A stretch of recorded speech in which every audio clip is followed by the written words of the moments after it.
అంటే ఇది కలెక్టివ్ గా కలిసి ప్రయాణం చేస్తేనే ఆర్గనైజేషన్ డెవలప్ అవుతుంది. అది ఆర్థికంగా కానీ సంఖ్యాపరంగా కానీ కార్మిక శక్తి తెలుసుకుంటే సాధించని విజయాలంటూ ఏమీ లేవు.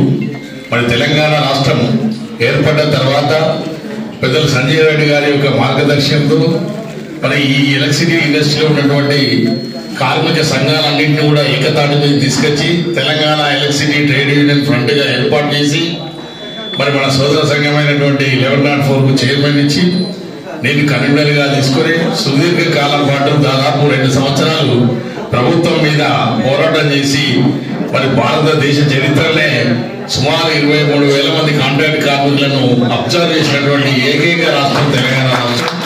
అందులో ఐఎన్టీసీ పాత్ర చాలా కీలకమైన పాత్ర పోషించడం జరిగింది. మరి ఇప్పుడు మన ప్రభుత్వం వచ్చిన తర్వాత కార్మిక వర్గం అంతా కూడా ఎన్నో ఆశలు పెట్టుకుని ఉన్నది. ఎందుకంటే చేసినటువంటి అబ్జర్వేషన్ కరెక్ట్ గా చేయకపోవడం వల్ల కార్మికులంతా అసంతృప్తిగా ఉన్నారు. ఎందుకంటే కొత్త రకమైనటువంటి పే స్కేల్ తీసుకొచ్చి అదేవిధంగా కొత్త నియమ నిబంధనలు వాళ్ళకి సర్వీస్ రెగ్యులేషన్స్ స్టాండింగ్ ఆర్డర్స్ అని బ్రిటిష్ కాలం నాటి స్టాండింగ్ ఆర్డర్స్ తీసుకురావడం వల్ల చాలా అసంతృప్తిలో ఉన్నమాట వాస్తవం. మరి ఇప్పుడు మన ప్రభుత్వం వచ్చింది, కనీసం వాళ్ళకి స్టాండింగ్ ఆర్డర్ లో ఉన్నటువంటి గ్రేడ్ చేంజ్ కూడా మరి ఇప్పుడు ప్రభుత్వం ఎందుకో కొంత కాలయాపన చేయడం జరుగుతుంది. మరి ముఖ్యమంత్రి గారిని చాలా సార్లు కలిసాం, విన్నవించాం. మరి అయినా ఇప్పటి వరకు వాళ్ళకి గ్రేడ్ చేంజ్ అనేది కాలేదు. అదేవిధంగా కొంత వాళ్ళకు సదుపాయాలు కల్పించాల్సినటువంటి బాధ్యత మన మీద ఉంది. ఎందుకంటే మన ప్రభుత్వం కాబట్టి మనం పోరాటం చేస్తే బాగుండదు అనేది ఇంతసేపు ఓపిక పడడం జరిగింది. మరి ఇప్పుడు మినిమం వేజ్ బోర్డు చైర్మన్ గారు చాలా సార్లు పట్టిగానే కలుస్తారు. మరి మీరు మమ్మల్ని కలిపేయకపోతే మాత్రం మీరు రోడ్డు మీద ఎక్కి డెఫినెట్ ఈ ప్రభుత్వానికి వ్యతిరేకంగా నినాదాలు చేసే పరిస్థితి వస్తుంది. ఎందుకంటే తప్పకుండా చెప్పండి సీరియస్నెస్ ఏందో. ఎందుకంటే ఓపిక అనేది ఎంతవరకు ఉండదు అంతవరకే ఉండదు. మీకు చాలా సార్లు ఇప్పటికి 20 సార్లు కలిసి పట్టిగానే చెప్పడం జరిగింది.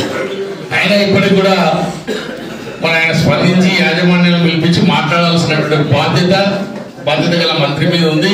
ఎందుకంటే ఆయన మన కన్సర్న్ మంత్రి. మేము గత ప్రభుత్వంలో ఎన్నోసార్లు ఎన్నో గంటలు సుదీర్ఘకాలం పాటు మన జగదీష్ రెడ్డి గారితో మాట్లాడాం. మన ఈయన మాకు సమయం ఇవ్వకపోవడం చాలా దురదృష్టకరం. పెద్దలు సంజయ్ రెడ్డి గారు కూడా తీసుకెళ్ళాం. ఇంకొకసారి ప్రయత్నం చేస్తాం. మరి విధిలేని పరిస్థితుల్లో మాకు పెద్దలు సంజయ్ రెడ్డి గారు అవకాశం ఇస్తే మన శక్తిని చూపెట్టడానికి వెనుకాడేది లేదు. ఎందుకంటే కార్మిక వర్గం ప్రయోజనాలను మనం కాపాడాలి. మరి కార్మిక వర్గం యొక్క సమస్యలనే మన ప్రభుత్వం పట్టించుకోదు. ప్రజాప్రభుత్వం అని మరి పోతే మంత్రుల దగ్గర పోతే ఒక నిమిషం మాట్లాడడానికి కూడా ఇష్టపడకపోతే ఇది కరెక్ట్ కాదు. మరి ఈ వేదిక మీద చెప్తున్నా. ఎందుకంటే మీరు ప్రభుత్వ పెద్దలను అందరూ కలుస్తారు కాబట్టి మా తరఫున మీరు చెప్పండి. కార్మికులు కన్నెర చేస్తే అందులో ఎలక్ట్రిసిటీ ఈ ప్రభుత్వానికి పేరు తెచ్చేది ఎలక్ట్రిసిటీ కార్మికులు. ఈ ఎలక్ట్రిసిటీ కార్మికులతో పెట్టుకుంటే మాత్రం ఆయన నిన్న కనుక చాలా రివ్యూ మీటింగ్స్ పెట్టి కంటి రెప్ప పాటు కరెంటు పోవద్దంటే మరి కరెంటు కార్మికుల సమస్యలు కూడా పరిష్కరించాల్సినటువంటి బాధ్యత గల ప్రభుత్వం మీద ఉంది. మరి తప్పకుండా మరి జనక్ ప్రసాద్ గారు, ఎందుకంటే మేము మీకు విన్నవించుకుంటున్నాం, మీరు రెగ్యులర్ గా వెళ్తారు కాబట్టి మరి చెప్పండి. తప్పకుండా అంటే వీళ్ళు చెప్తారనే ఉద్దేశంతో మేము అంటున్నా. మరి తప్పకుండా, ఎందుకంటే సంవత్సరం మన కాలం దాటిపోతుంది, సమస్యలు పెరిగిపోయాయి. నిన్న కూడా ట్రాన్స్కో సీఎండీ గారిని కలిశాను. రేపు అపాయింట్మెంట్ ఇచ్చి మాట్లాడతామన్నారు.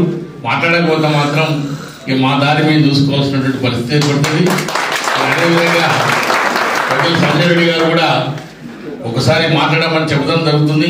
టెలిఫోన్ లో మీరు రావాల్సిన అవసరం లేదు సార్ దయచేసి. ఎందుకంటే ఇంత పెద్ద కార్మిక శక్తి ఉండగా, ఇంత పెద్ద ఈ భారతదేశంలోనే అత్యధిక మెజార్టీ కలిగినటువంటి ఐఎన్టీసీ అందులో కాంగ్రెస్ కి అనుబంధంగా ఉండి మనం ఒకసారి పోయి రిప్రజెంట్ చేశాం. ఇంకోసారి మీరు ఫోన్ లో మాట్లాడండి, రెస్పాన్స్ చేయకపోతే మనకు ఎట్లా రెస్పాన్స్ చేయాలో మేము చూపెట్టే బాధ్యత మేము తీసుకుంటామని కూడా తెలియజేసుకుంటున్నాం. ఎందుకంటే మనది చాలా డిసిప్లిన్ ఆర్గనైజేషన్. చాలా వరకు నెగోషియేషన్ ద్వారానే సమస్యలు పరిష్కరించుకోవాలని పెద్దలు సంజయ్ రెడ్డి గారు మనకు చెప్పారు.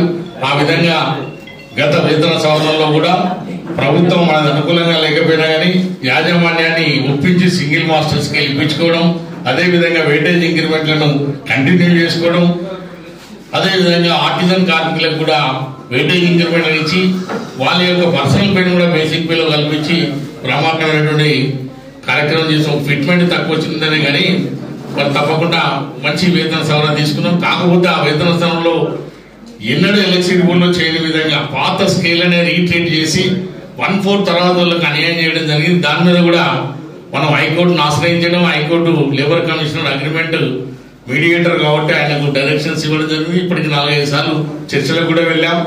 మరి తప్పకుండా అది కూడా అయితే లీగల్ లేకుంటే మరి పోరాటం ద్వారా దాన్ని సరి చేసుకోవాల్సినటువంటి బాధ్యత మన మీద ఉంది తప్పకుండా. ఎందుకంటే 1/4 తర్వాత వచ్చినటువంటి కార్మికులందరికీ కూడా చాలా తక్కువ వేతనాలు, సుమారుగా ఒక జేఎల్ఎం క్యాడర్లే 5,000 రూపాయలు బేసిక్-లో తేడా ఉంది.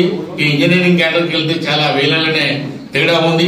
ఇవన్నీ కూడా చర్చించాలంటే ఇప్పుడున్నంతా ఐఏఎస్ ఆఫీసర్స్ ఈ మధ్యకాలంలో 3 ఐఏఎస్ ఆఫీసర్స్ మారడం, ఏ ఆఫీసర్తో డిస్కస్ చేద్దామనే టైంకే ఎక్కువ ఆఫీసర్ రావడం. మరి అదేవిధంగా ప్రభుత్వం వచ్చి ఇన్ని రోజులు అవుతుంది, ఇప్పటివరకు డైరెక్టర్లను రిక్రూట్మెంట్ చేయలేదు. అదేవిధంగా మనకు పూర్తి స్థాయి పాలన జరగాలంటే ఎలక్ట్రిసిటీలో కంపల్సరీ పర్మనెంట్ డైరెక్టర్స్ ఉంటేనే కొంత మంచిది. మరి ప్రభుత్వానికి మరి ఎందుకు తాత్సారం చేస్తుందో మాకు తెలియదు. సరే, ఏది ఏమైనా అది ప్రభుత్వ నిర్ణయం. మరి కార్మికుల సమస్యలు మాత్రం తప్పకుండా పరిష్కరించాల్సినటువంటి బాధ్యత యాజమాన్యాల మీద ఉంది. మరి తప్పకుండా రేపు కనుక సమయం ఇవ్వకపోతే మరొకసారి మీరు మన విద్యుత్ శాఖ మంత్రి డిప్యూటీ సీఎం గారికి మాట్లాడండి. తప్పకుండా టెలిఫోన్లో సమయం ఇస్తారా, సమయం ఇచ్చినట్టు చేసుకోమన్నారా అనేది తప్పకుండా మీరు అడగాల్సినటువంటి బాధ్యత ఉంది. మీరు కనుక గ్రీన్ సిగ్నల్ ఇస్తే డెఫినెట్ ఆటోమేటిక్గా